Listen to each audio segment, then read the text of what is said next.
رسول گرام وقار صلی اللہ تعالیٰ علیہ وسلم کے وہ نواسے جن کی شہادت پوری دنیا کو ہلا کر رکھ دیتی ہے، 14 صدیاں گزر جانے کے بعد اب بھی وہ غم ہلکا نہیں ہوتا۔ جب جب ہم سنتے ہیں تو آنکھیں بہہ پڑتی ہیں، جسم میں جھرجھریاں آ جاتی ہیں، مگر وہ خونی منظر اس آسمان نے دیکھا اور اس زمین کے اوپر کیا گیا۔ کربلا کے واقعات سنانے کا مطلب صرف یہ نہیں ہوتا کہ رو دھو کر کے لوگ غم ہلکا کر لیں، بلکہ کربلا کا ایک عظیم میسیج یہ ہوتا ہے کہ ہم ہر سال تجدید ایمان کرتے ہیں، ایمان کو پھر سے جلا بخشنے کے لیے بیانات سنتے ہیں تاکہ ہمارے جذبے پھر سے جوان ہو جائیں۔ اور ہمیں تاریخ میں اکثر یہ بتایا گیا ہے، ہر سال آپ سنتے ہوں گے، چھوٹی سی جماعت تھی حسین اعظم کے ساتھ، مقابل میں بہت بڑا لشکر جرار تھا۔ اگرچہ بظاہر امام حسین اور رضی اللہ تعالیٰ عنہ اور ان کے رفقا کو مصائب اور مشقتوں کا سامنا اٹھانا پڑا اور بہت ساری تکلیفیں جھیلنی پڑیں، لیکن زمانہ گزرتے گزرتے یہ میسیج سب کو عام ہو گیا کہ حقیقت میں جیت حسین کی ہی تھی۔ کسی کا میدان میں قتل ہو جانا یہ ہار اور شکست کی علامت نہیں ہے۔ ایسا ضروری نہیں ہے کہ قتل ہو جانے والا، کٹ جانے والا ہار جاتا ہے، شکست کھا جاتا ہے، ایسا نہیں۔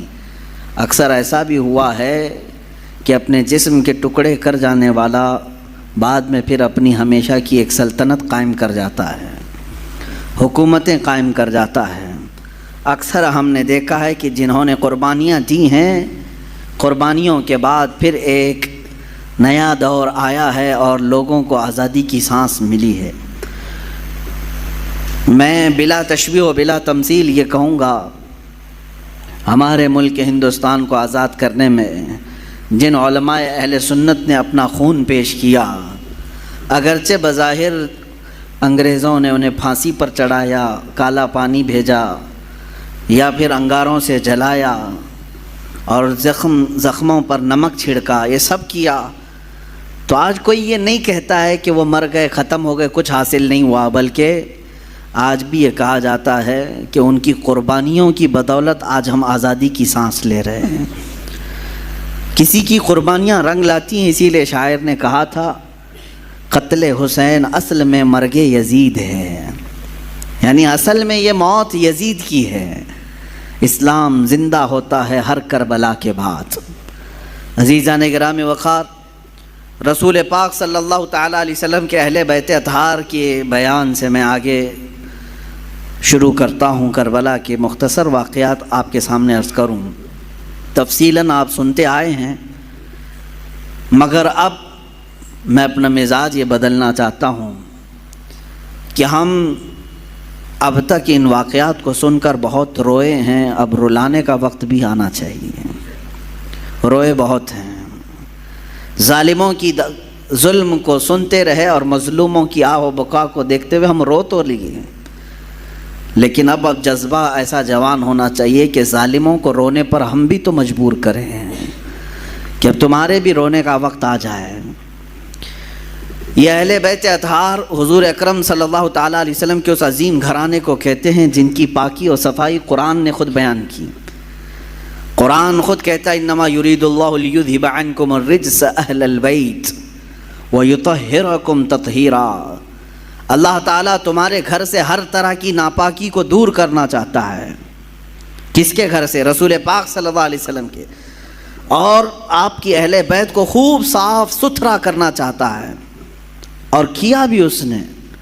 اللہ تعالیٰ نے حضور اکرم صلی اللہ تعالیٰ علیہ وسلم کے گھر میں جو افراد عطا کیے وہ دنیا کے سب سے عظیم لوگ ہیں۔ حضور اکرم صلی اللہ علیہ وسلم کی جتنی بیویاں ہیں ازواج مطہرات، وہ تمام مومنوں کی مائیں ہیں، امہات المومنین ہیں، سب سے عظیم مائیں ہیں۔ رسول پاک صلی اللہ علیہ وسلم کے جتنے بیٹیاں ہیں وہ سب سے عظیم بیٹیاں ہیں حضور اکرم صلی اللہ علیہ وسلم کی، اور ان کی عزت اللہ کے نزدیک بہت بلند ہے۔ اسی طرح حضور اکرم صلی اللہ علیہ وسلم کے خاندان کو جو شرف حاصل ہے وہ دنیا کے سارے خاندانوں میں سب سے افضل خاندان میرے آقا صلی اللہ علیہ وسلم کا ہے۔ آج بھی میرے عزیزوں، آج بھی سارے نسب ختم کر دیے جائیں گے سوائے رسول اللہ کے خاندان کے۔ سادات جو ہوں گے، آج بھی جو سید ہوں گے میرے آقا صلی اللہ علیہ وسلم کی نسل سے، ان کا احترام ہم پر واجب ہے، ان کی تعظیم و تکریم ہم پر واجب ہے، اس لیے کہ رسول پاک صلی اللہ تعالیٰ علیہ وسلم کے گھر سے جو ان کی نسبت ہے، یہ نسبت ہی ہمارے لیے بہت بلند ہے۔ قرآن پاک کی آیت ہے قُلْ لَا أَسْأَلُكُمْ عَلَيْهِ أَجْرًا إِلَّا الْمَوَدَّةَ فِي الْقُرْبَى، اے محبوب آپ فرما دیں اپنے غلاموں سے کہ میں تم سے کوئی اجرت نہیں مانگتا۔ رسول پاک صلی اللہ علیہ وسلم نے ہم سے کوئی معاوضہ مانگا ہے؟ حضور اکرم صلی اللہ علیہ وسلم کی بدولت ہمیں ساری نعمتیں ملی ہیں، ان کے صدقے میں سب کچھ ملا ہے، بدلے میں حضور نے کچھ مانگا ہم سے؟ قرآن خود یہ کہہ رہا ہے کہ اے رسول آپ فرما دیں کہ میں تم سے کوئی چیز نہیں مانگتا، بدلے میں کوئی چیز نہیں طلب کرتا، مگر اتنا کہ تم میرے اہل بیت سے محبت کرو۔ الا المودۃ فی القربا، رشتہ داروں سے، حضور اکرم صلی اللہ علیہ وسلم کے گھر والوں سے محبت کرنا، اس کو تو رسول کریم صلی اللہ تعالیٰ علیہ وسلم نے بھی اظہار فرمایا۔ ایک حدیث ملتی ہے من مات علی حب آل محمد مات شہیدا، جو حضور کی آل کی محبت میں، حضور کے گھر والوں کی محبت میں انتقال کر گیا دنیا میں، اسے شہادت کا مقام عطا کیا جاتا ہے۔ اہل بیت کی محبت شہادت کے مقام کو پہنچاتی ہے۔ عزیزان گرامی، رسول پاک صلی اللہ علیہ وسلم کی اہل بیت میں کون ہیں؟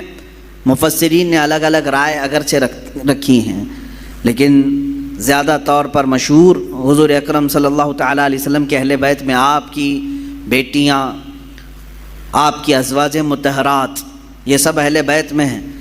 ان میں سے بھی اخص جو خاص اہل بیت ہیں وہ سیدہ کائنات فاطمہ الزہرا رضی اللہ تعالیٰ عنہا، مولا علی کرم اللہ وجہہ الکریم، اور آپ کی اولاد حسنین کریمین رضوان اللہ تعالیٰ علیہم اجمعین، یہ سب اہل بیت میں سے ہیں۔ بلکہ ان کی اولاد جو بھی قیامت تک ہوگی وہ رسول پاک صلی اللہ علیہ وسلم کے اہل بیت میں سے ہوں گے۔ نبی کونین صلی اللہ تعالیٰ علیہ وسلم کی اہل بیت، ان کی عزت، ان کا احترام ہمارے لیے ضروری قرار دیا گیا، اور جو حضور کی آل سے بغض رکھتا ہے، ہلکی عداوت بھی رکھتا ہے، دشمنی رکھتا ہے، اس کا خاتمہ برا ہوگا۔ الا ان مثل اہل بیتی کمثل سفینۃ نوح من رکبها نجا ومن تخلف عنها ہلک۔ رسول پاک صلی اللہ علیہ وسلم ارشاد فرماتے ہیں آگاہ ہو جاؤ، میرے اہل بیت کی مثال نوح علیہ السلام کی کشتی کی طرح ہے۔ نوح علیہ السلام کے زمانے میں سیلاب آیا، طوفان آیا، اور اس وقت اگر کوئی نجات پایا تھا تو کون؟ صرف نوح علیہ السلام کی کشتی میں جو سوار ہوا، باقی سب ہلاک ہو گئے۔ پوری دنیا میں یہ پانی بھرا تھا، سب ہلاک و برباد ہوئے، سوائے اس کشتی کے سواروں کے کوئی نہیں بچا۔ تو اللہ کے حبیب صلی اللہ علیہ وسلم فرماتے ہیں میرے گھر والے، میرے اہل بیت نوح علیہ السلام کی کشتی کی طرح ہیں، جو انہیں تھام لیا وہ نجات پا گیا، جو ان سے دور ہوا وہ ہلاک ہو جائے گا۔ اہل بیت سے جو نفرت کیا یا ان سے دوری اختیار کیا وہ ہلاک ہو جائے گا۔ عزیزان گرامی وقار، یقیناً اہل بیت ہمارے لیے سر کا تاج ہیں، لیکن ساتھ میں ہمیں رسول پاک صلی اللہ علیہ وسلم نے اپنے صحابہ کی محبت بھی سکھائی۔ حضور اکرم صلی اللہ علیہ وسلم کا یہ فرمان عالی شان ہے، اصحابی کالنجوم بأیہم اقتدیتم اہتدیتم، میرے صحابہ ستاروں کی مانند ہیں، تم جس کی بھی پیروی کرو گے ہدایت پا جاؤ گے۔ یہ میں کیوں آج عرض کر رہا ہوں؟ اہل بیت کا تذکرہ ہونا چاہیے، لیکن ساتھ میں نے صحابہ کا بھی ذکر کیا۔ وجہ یہ ہے میرے عزیزوں کہ کچھ جماعتیں ایسی ہوں گی جو صحابہ سے نفرت کریں گی، حضور پاک صلی اللہ علیہ وسلم کے صحابہ کو کافر کہیں گی، مرتد کہیں گی، باغی کہیں گی، اور کچھ جماعتیں ایسی ہوں گی جو اہل بیت کو گالیاں دیں گی۔ صحابہ کی محبت تو دکھائیں گی لیکن اہل بیت کو گالیاں دیں گی۔ حضرت فاطمہ کو کہتے ہیں وہ بغاوت کرنے والی ہیں، حضرت امام حسین کے بارے میں کہتے ہیں انہوں نے یزید کے خلاف بغاوت کیا۔ یہ دونوں جماعتیں گمراہ ہیں جو اہل بیت کی نفرت پالتی ہیں یا صحابہ کی نفرت پالتے ہیں. یہ دونوں جماعتیں ہیں گمراہ ہیں. ان میں درمیانی جماعت وہ ہے جس کو مسلک اعلیٰ حضرت اہل سنت و جماعت کہتے ہیں. اہل سنت و جماعت یہ ہمارا درمیانی مسلک ہے. درمیانی کہ ہم کیا کہتے ہیں جس کو امام اہل سنت فاضل بریلوی نے یوں ارشاد فرمایا، اہل سنت کا ہے بیڑا پار اصحاب حضور، نجم ہے اور ناؤ ہے عطرت رسول اللہ کی. یہ اس شعر میں نجم کا نام آیا ہے، ناؤ کا نام آیا ہے. نجم کہتے ہیں تارے کو، نجم کس کو کہتے ہیں؟ ستارے کو. اور ناؤ کشتی کو کہتے ہیں. اعلیٰ حضرت فرماتے ہیں ہمارا بیڑا تو پار ہے الحمدللہ. صحابہ کو حضور نے کیا فرمایا؟ میرے صحابہ ستاروں کی طرح ہیں. اہل بیت کو کیا کہا حضور نے؟ کشتی کی طرح ہے. اعلیٰ حضرت فرماتے ہیں ہمارے پاس تارے بھی ہیں اور کشتی بھی ہے. ہاں، تارے رات کے وقت اندھیرا ہو جائے تو پہلے کے زمانے میں تاروں سے ہی راستہ طے کیا جاتا تھا.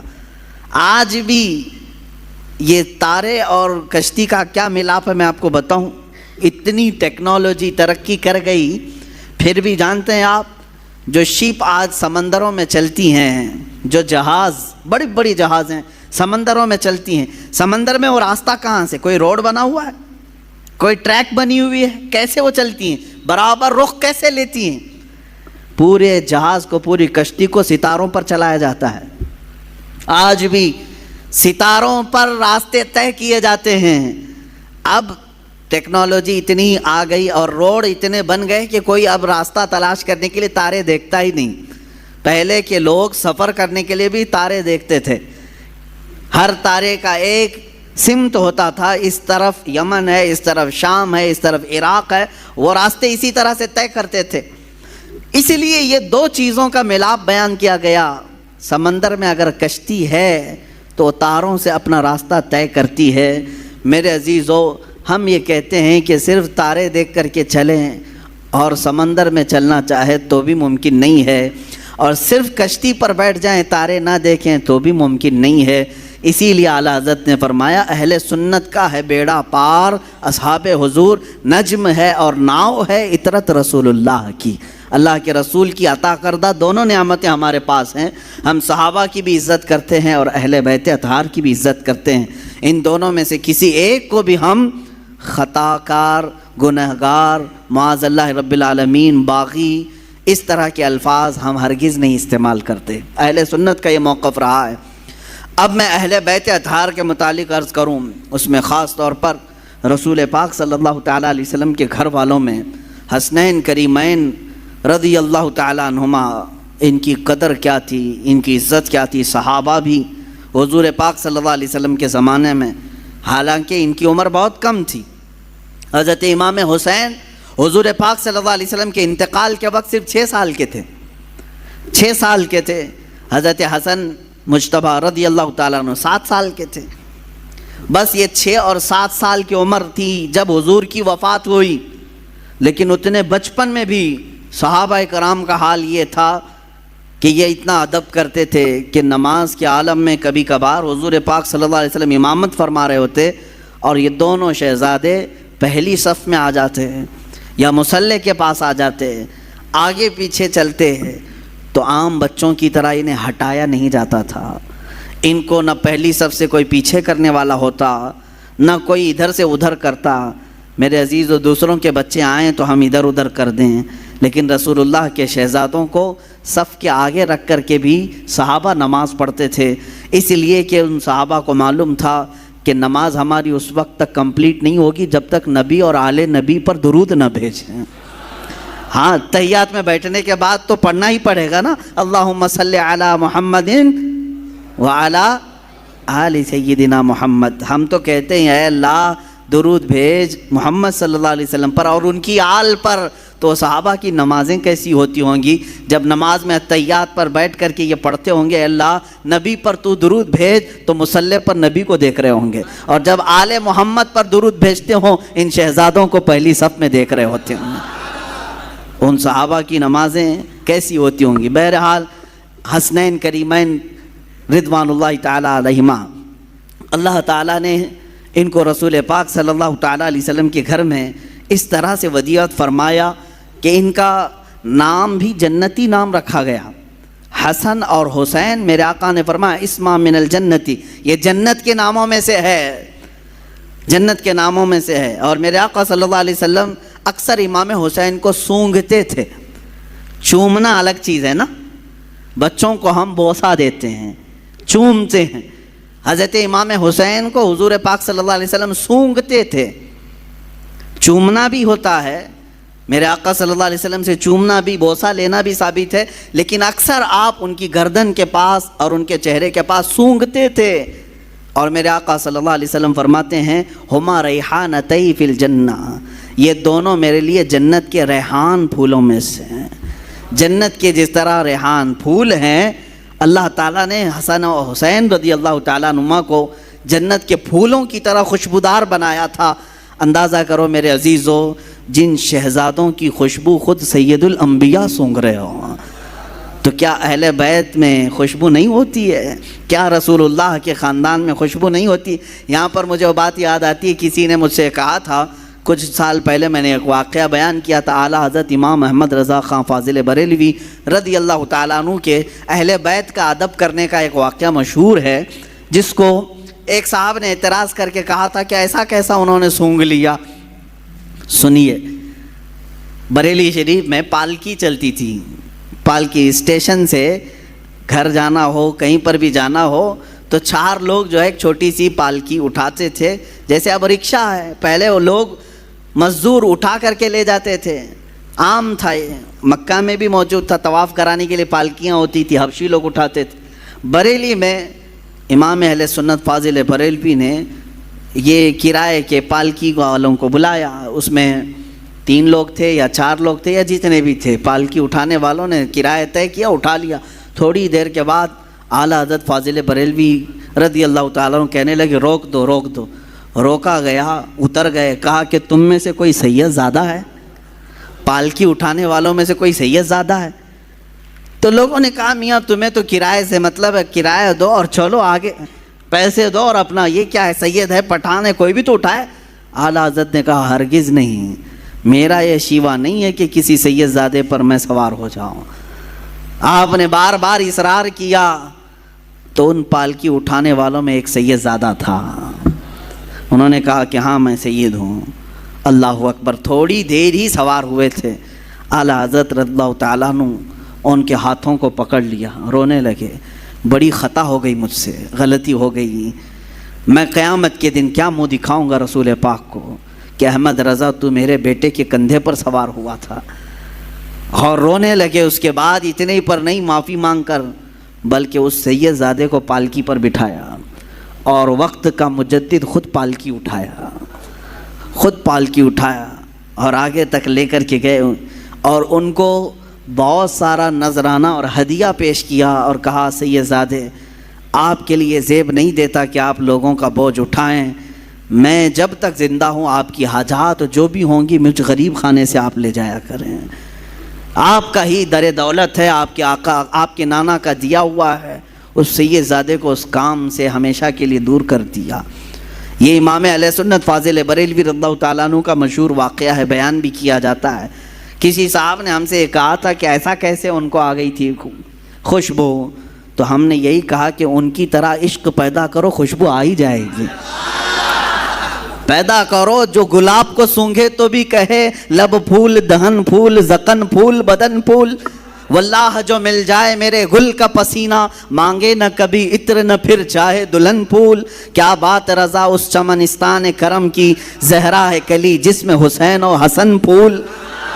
یہ بریلی کا امام ہی تو کہتا ہے جس کی زندگی عشق میں ڈوبی ہوئی ہے، جس جگہ پر بھی دیکھیں یہ اعلیٰ حضرت کے نغمے کیا یہ عشق نہیں پیدا کرتے؟ آج 100 سال کے بعد بھی سننے والے جھوم جاتے ہیں. اس بریلی کے تاجدار کے سینے میں عشق کتنا رہا ہوگا جو ہمیشہ اس زمانے میں لوگ میرے آقا کی ناپ رہے تھے، کتنا ہے، کیا کیا ہے، کیسے کیسے ہیں حضور کے بارے میں. اس وقت اس امام نے پکار کر کہا تھا سرور کہوں کہ مالک و مولا کہوں تجھے، باغ خلیل کا گلے زیبا کہوں تجھے، حیران ہوں میرے شاہ میں کیا کیا کہوں تجھے. یہ کس نے کہا تھا؟ امام زمن، امام اعلیٰ، امام اہل سنت نے کہا تھا ان کی طرح محبت اور عشق پیدا کرو، اس نبی کی آل کی خوشبو بھی تمہیں خود آئے گی۔ ہاں بدبو رکھے ہو اور دل میں بغض اور کڑھن ہو تو پھر یہ تمام اعتراضات بھی تمہارے دل سے سینے سے نکل کر کے زبان پر آتے رہیں گے۔ بہرحال عزیزان گرامی، رسول پاک صلی اللہ تعالیٰ علیہ وسلم حسنین کریمین کو سونگھا کرتے تھے اور کہا کرتے تھے، فرمایا کرتے کہ یہ جنت کے پھولوں میں سے کچھ پھول ہیں جو اللہ تعالیٰ نے مجھے عطا کیا، برا ہو ان ظالموں کا جنہوں نے جنت کے ان پھولوں کو بھی نوچ دیا اور انہیں بکھیر دیا۔ اسی کو اعلیٰ حضرت نے اپنے سلام میں کہا تھا، کتنے بکھرے ہوئے ہیں مدینے کے پھول، یا کربلا تیری قسمت پہ لاکھوں سلام۔ کربلا کے میدان پر سلام بھیجتے ہوئے اعلیٰ حضرت نے یوں کہا تھا کہ یہاں بکھرے ہوئے ہیں، یہ مدینے کے پھول ہیں، جس جگہ دیکھو رسول اللہ کا کوئی نہ کوئی شہزادہ نظر آتا ہے۔ اس زمین کو بھی اعلیٰ حضرت نے سلام پیش کیا تھا۔ عزیزان گرامی وقار، رسول پاک صلی اللہ تعالیٰ علیہ وسلم کا گھرانہ یقین جانیں اللہ تعالیٰ کی بارگاہ میں معزز گھرانہ ہے۔ حضرت عمر ابن خطاب رضی اللہ تعالیٰ عنہ امیر المومنین ہیں، جن کی نیکیاں اللہ کی بارگاہ میں بہت زیادہ ہیں، اور جن کے بارے میں خود میرے آقا نے فرمایا میرے بعد اگر کوئی نبی ہوتا تو وہ عمر ہوتے۔ اتنی ساری فضیلتیں ان کے پاس ہیں، لیکن مدینے میں ایک وقت ایسا آیا کہ قحط آ گیا، بارش نہیں آ رہی تھی، لوگ سوکھا پڑ گیا تو پریشان ہو گئے، سب امیر المومنین کے پاس آئے۔ جانتے ہو امیر المومنین عمر ابن خطاب رضی اللہ تعالیٰ عنہ، جن کو اللہ تعالیٰ نے بہت سارے انعامات سے نوازا، وہ زاہد بھی ہیں، متقی بھی ہیں، پرہیزگار بھی ہیں، رسول پاک صلی اللہ علیہ وسلم کے خلیفہ بھی ہیں، سب ہیں۔ دعا کے لیے خود ہاتھ اٹھا دیتے نہیں، بلکہ سارے لوگوں کو میدان میں جمع کیا، اور پھر اس کے بعد حضرت عباس رضی اللہ تعالیٰ عنہ کو گھر سے بلایا، جو رسول پاک صلی اللہ علیہ وسلم کے چچا تھے، اور بیچ میدان میں آ کر کے حضرت عباس کا ہاتھ پکڑا اور عرض کیا، اے اللہ تیرے نبی کے رشتہ دار کا ہاتھ میرے ہاتھ میں ہے، میں بارش تجھ سے مانگتا ہوں، تو میری بات کو رد نہ فرما۔ مدینے والے روایت بیان کرتے ہیں حضرت عمر نے ابھی ہاتھ چھوڑا بھی نہیں تھا کہ مدینے میں بارش شروع ہو چکی تھی۔ اہل بیت کے وسیلے سے دعا کی جائے اللہ قبول فرماتا ہے۔ عزیزان گرامی وقار، رسول پاک صلی اللہ تعالیٰ علیہ وسلم کا گھرانہ آج بھی جو سادات ہیں ان کا احترام کیا جائے، ان کا ادب کیا جائے، عام لوگوں کی طرح ان کے ساتھ برتاؤ نہ کریں۔ رسول پاک صلی اللہ تعالیٰ علیہ وسلم کے گھر کے نسبتوں کا خیال ضرور رکھا جائے۔ جانتے ہیں کتنی بڑی وعید بھی آئی ہے جو ان کے ساتھ برا کرتا ہے۔ ایک خاتون، بڑی کتابوں میں لکھا ہوا، ایک خاتون جو رسول پاک صلی اللہ علیہ وسلم کے خاندان سے تھیں، وہ بڑی پریشان ہو گئیں، ان کے شوہر کا انتقال ہو گیا، بچوں کو لے کر کے، چھوٹی چھوٹی بچیاں تھیں، ایک شہر میں آئیں۔ شہر میں ایک بہت بڑے رئیس تھے، وہ مسلمان، اس کے گھر آئی، اس سے کہا کہ میں نے اپنی بچیوں کو مسجد میں ٹھہرایا ہے اور میں رسول پاک صلی اللہ علیہ وسلم کے خاندان سے ہوں، میں حضور کی آل میں سے ہوں، میری کچھ مدد کر دو میری بچیوں کے لیے۔ اس رئیس زادے نے، اس امیر زادے نے کہا، اچھا آپ مانگنے کا طریقہ ایسا بھی آ گیا، تم اگر آل رسول ہو تو کوئی ثبوت دے دو، کوئی پروف دے دو، تم حضور کی آل میں سے کہتی ہو، اپنے آپ کو کیا ثبوت ہے تمہارے پاس؟ وہ خاتون وہاں سے چلی گئی، اس کے پاس سے مدد کی کوئی امید نہیں تھی تو چلی گئی۔ اسی وقت وہ شام میں گزر رہی تھی، بھوک کی شدت تھی، ایک ایسے بوڑھے شخص کو دیکھا جس کے ارد گرد بہت سارے لوگ جمع تھے، پوچھا ہے کون ہے؟ کہا یہ شہر کا ایک مجوسی ہے، آگ کا پجاری ہے، لیکن لوگوں کو دیتا بہت ہے، بانٹتا رہتا ہے۔ یہ خاتون وہاں گئی اور اس سے کہا، اپنا معاملہ بھی بتایا کہ میں حالات کی ماری ہوئی ہوں، پریشان ہوں، میری بچیاں مسجد میں ہیں اور میرا گھر سب ختم ہو چکا ہے۔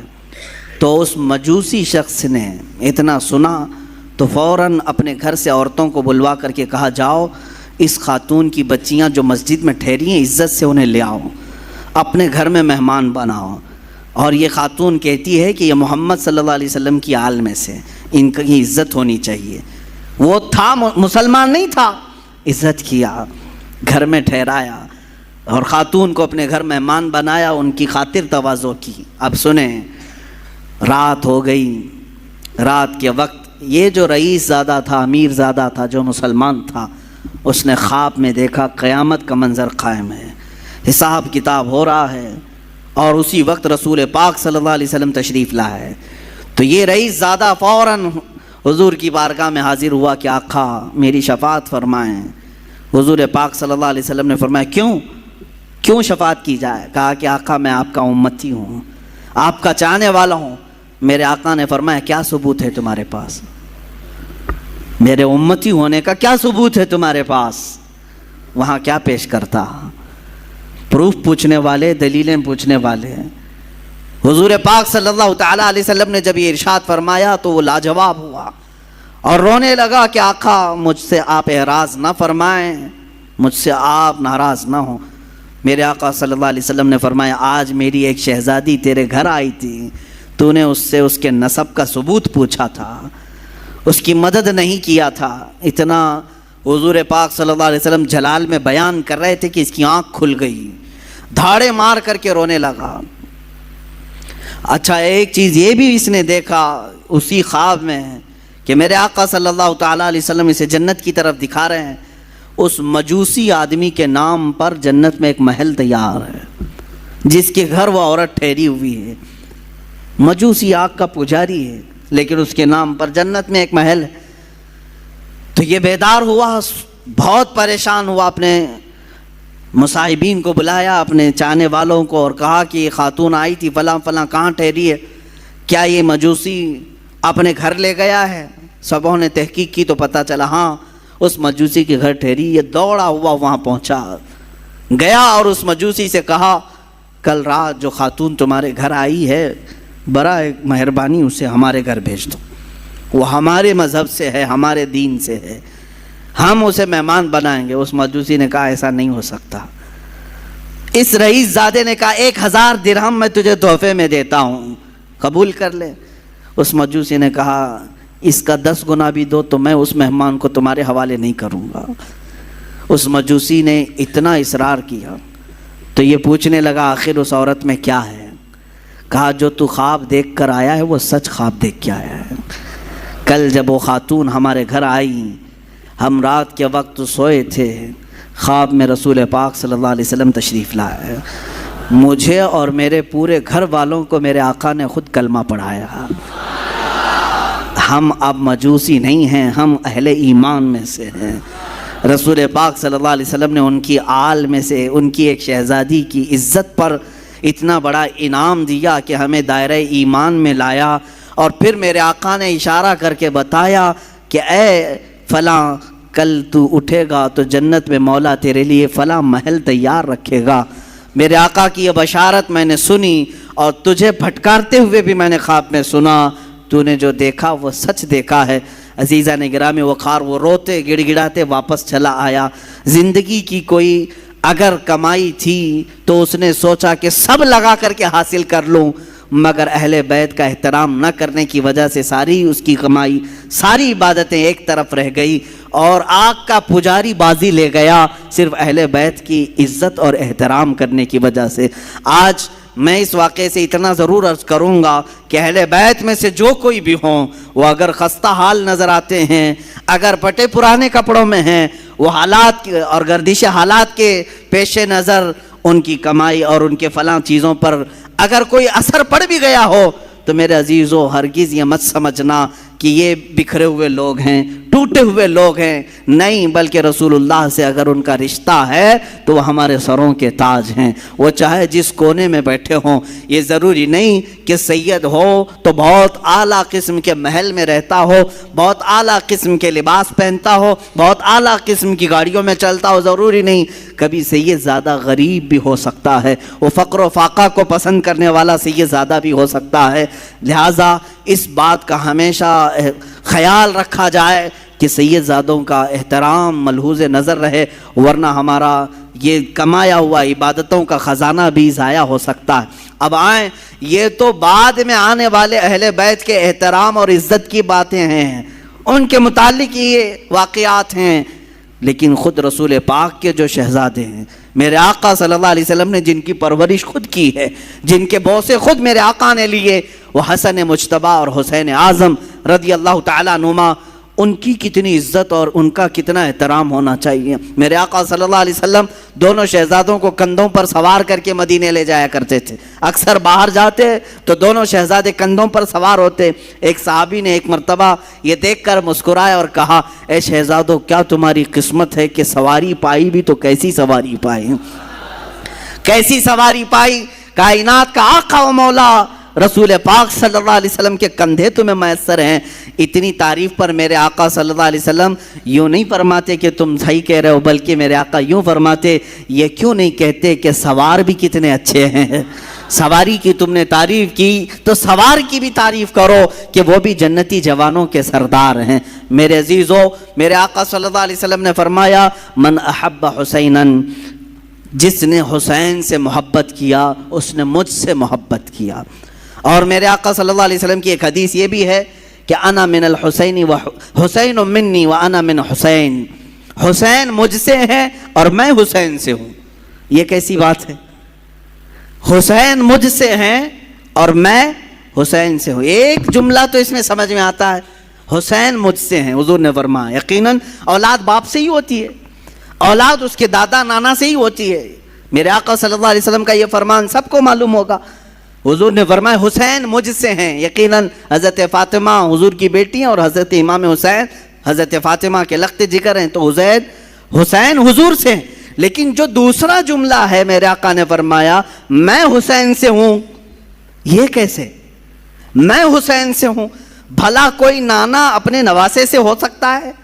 لیکن میرے آقا نے فرمایا، ہم محدثین اس کی تشریح میں فرماتے ہیں حسین مجھ سے ہیں کا مطلب یہ ہے کہ اولاد کے اعتبار سے حسین رسول سے ہی ہیں، اور حضور نے جو فرمایا میں حسین سے ہوں، اس کا مطلب ہے کہ میرا پورا دین حسین سے چلنا ہے۔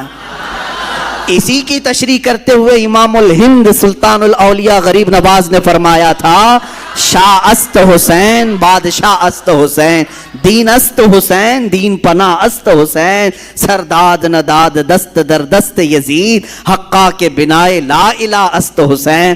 فرماتے ہیں معین الدین حسن چشتی غریب نواز اپنے ہی دادا اور اپنے ہی نانا کی شان میں امام حسین شاہ ہیں، شاہ نہیں بلکہ بادشاہ ہیں۔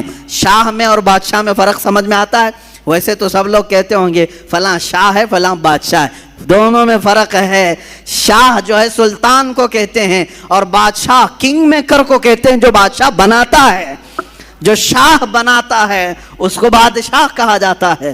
اور دین است حسین دین پناہ است حسین، حسین پورے دین کا نام ہے، حسین دین کی حفاظت کرنے والے کا نام ہے۔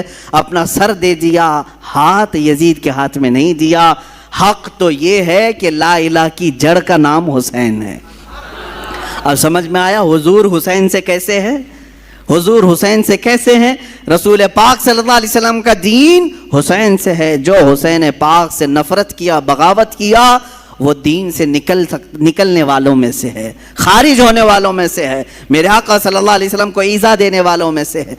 میں ابھی چند دن قبل، ابھی اسی محرم سے قبل ایک بات سنا، کسی سعودی لقوہ مارے ہوئے آدمی کو یہ کہتے ہوئے سنا، ہاں ریالوں نے جس کا لقوہ مارا ہے جس کے عقیدے پر، اگر یہ 2 شہزادوں کی لڑائی تھی کربلا کی، 2 شہزادوں کی لڑائی تھی، یعنی حضرت حسین حضرت علی کے شہزادے اور یزید حضرت امیر معاویہ کا شہزادہ، آپس میں 2 بڑے بڑے لوگوں کے بیٹوں کی لڑائیاں تھیں۔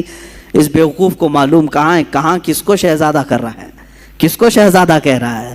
ہاں حسین ابن علی رضی اللہ تعالیٰ یقیناً شہزادہ رسول ہیں، لیکن یزید کو شہزادہ کہا جائے گا؟ پلید ہے، جس کے نام کے ساتھ ہم پلید کا لفظ استعمال کرتے ہیں۔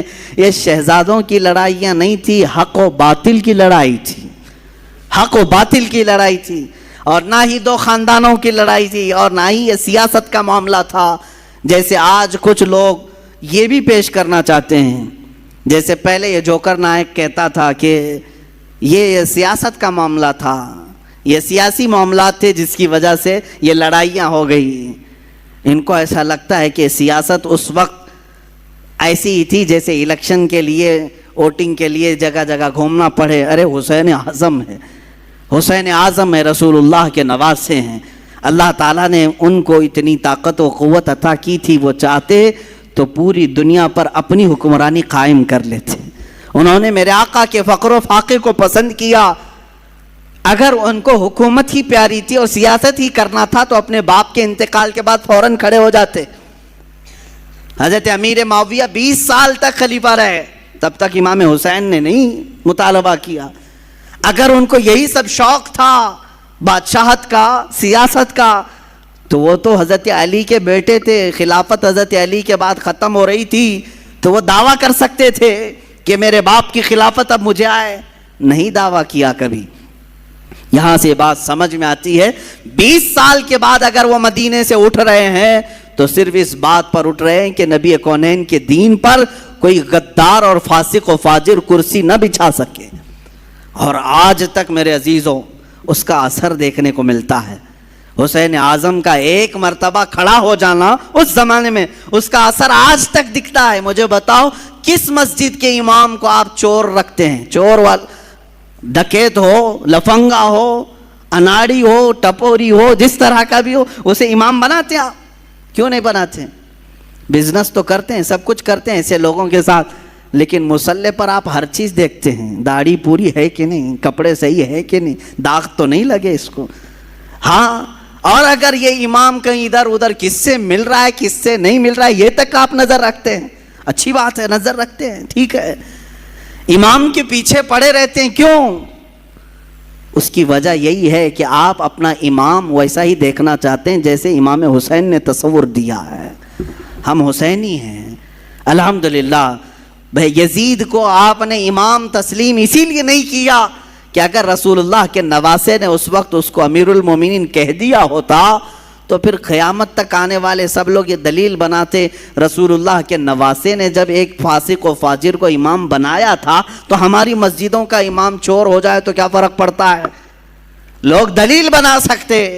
امام علی مقام نے قیامت تک آنے والوں کے لیے ایک ایسا مشعل پیدا کیا, ایک ایسی روشنی بنائی کہ اسی کے بل بوتے آج تک ہم چل رہے ہیں. عزیزان گرامی, حسنین کریمین رضوان اللہ تعالی علیہما حضور پاک صلی اللہ تعالی علیہ وسلم کی گود میں کھیلنے والے, یہاں تک کہ اکثر حضور کا جبہ مبارکہ کافی کشادہ ہوتا, کبھی پہن کے آتے ہیں. تو صحابہ روایت کرتے ہیں کہ کبھی کبھار حضور اکرم صلی اللہ علیہ وسلم اپنے جبے کے اندر کوئی چیز چھپا کر کے آتے تو ہم دیکھتے کوئی قیمتی چیز چھپا کر آئے ٹھنڈیوں کے دنوں میں, لیکن وہ قیمتی چیز وہی شہزادے ہوتے تھے, حضور کے جبے میں چھپے ہوئے ہوتے ہیں. حضرت حسن مجتبیٰ اور حسین اعظم رضی اللہ تعالیٰ. آپ اندازہ کریں صحابہ اکرام حضور صلی اللہ علیہ وسلم کی ایک جھلک دیکھنے کے لیے بے قرار رہتے, صحابہ حضور کے مہر نبوت کو دیکھنے کے لیے بے قرار رہتے, حضور اکرم صلی اللہ علیہ وسلم کے بوسے لینے کے لیے بے قرار رہتے. ان شہزادوں کی عظمت اور ان کی قسمت کو دیکھیں کہ ہمیشہ حضور کے جسم مبارکہ سے لگے ہوئے ہوتے تھے, یہاں تک کہ سجدے میں میرے آقا جائیں تو اس پر سوار بھی ہو جاتے تھے. میرے آقا ان کو ہٹاتے نہیں تھے, لمبا سجدہ کر لیتے لیکن ان شہزادوں کو گرنے نہیں دیتے تھے. یہ ان شہزادوں کی تربیت ہے. ایک دن حضرت فاطمہ بے قرار تھیں, بچے نظر نہیں آ رہے ہیں. حضور پاک صلی اللہ علیہ وسلم گھر میں آئے, پوچھا بچے کہاں ہیں؟ حضرت فاطمہ کہتی ہیں میں کب سے ڈھونڈ رہی ہوں, بچے نہیں مل رہے, چھوٹے چھوٹے تھے. رسول پاک صلی اللہ تعالیٰ علیہ وسلم ڈھونڈنے کے لیے بھیجے تو دیکھتے ہیں مدینہ مسجد نبوی کے تھوڑا سا دور ایک درخت کے نیچے دونوں بچے بیٹھے ہوئے ہیں, کھیل رہے ہیں, لیکن جبرائیل امین دونوں پر سایہ کیے ہوئے ہیں. ہاں, فرشتے سایہ کیے ہوئے رہتے ہیں. اور یہی حسنین کریمین ہیں. حضور پاک صلی اللہ علیہ وسلم گھر میں ان کو خود کھلایا کرتے تھے.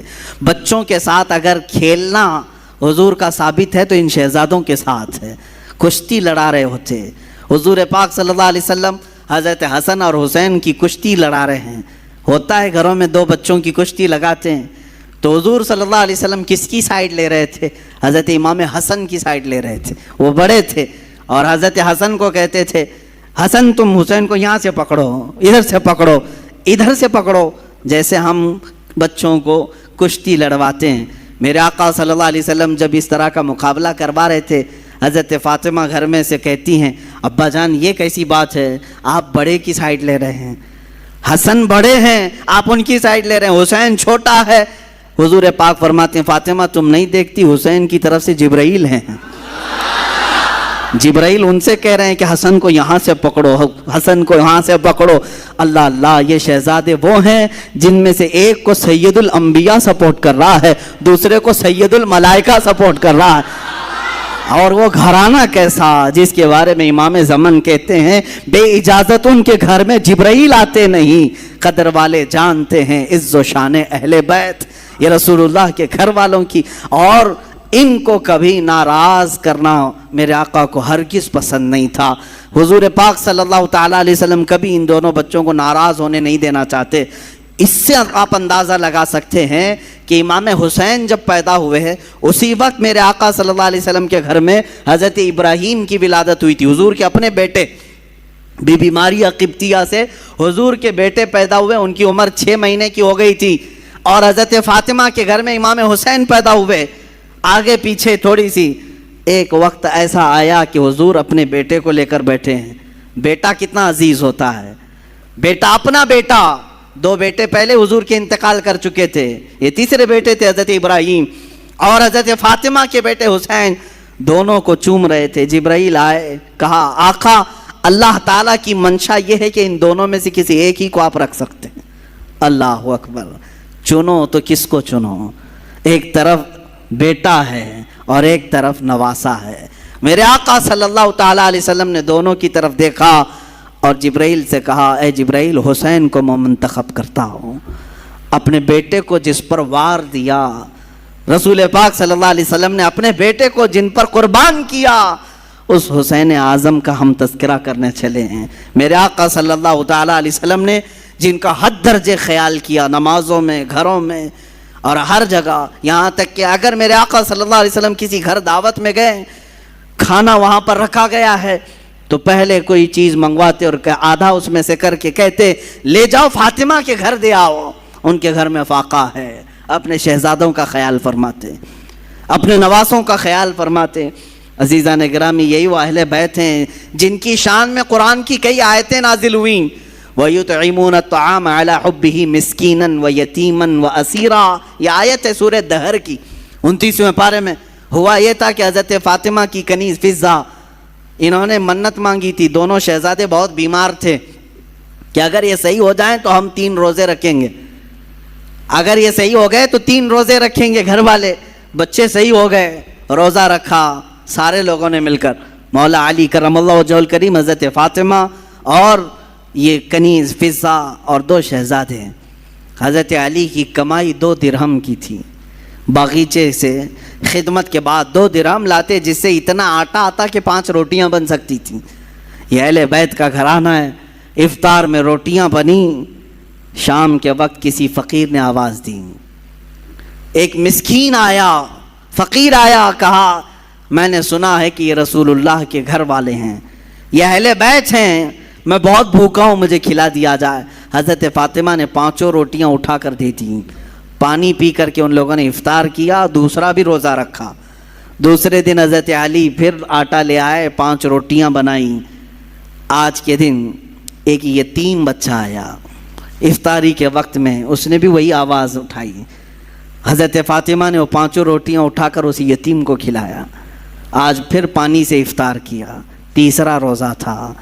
تیسرے روزے کے دن حضرت علی خود محنت کر کے اتنے پیسے لے آئے کہ پھر 5 روٹیاں بنی۔ اس دن افطار کے لیے بیٹھے تو جیل سے چھوٹا ہوا ایک قیدی آیا، کہا میں ہر گھر کو کھٹکھٹا لیا، مجھے کوئی نہیں کھلایا، میں نے سنا ہے کہ اہل بیت ہیں، رسول اللہ کے گھر والے، یہاں سے واپس نہیں بھیجتے کسی کو۔ حضرت فاطمہ نے اس قیدی کو بھی 5 روٹیاں دی تھیں۔ تیسرا دن گزر گیا، پیٹ پیٹ سے لگ گیا، بھوک کی شدت ہے، بچے طاق میں بیٹھ گئے اور حضرت علی جھک گئے تھے۔ یہ شام کا وقت تھا، میرے آقا صلی اللہ تعالیٰ علیہ وسلم تشریف لائے۔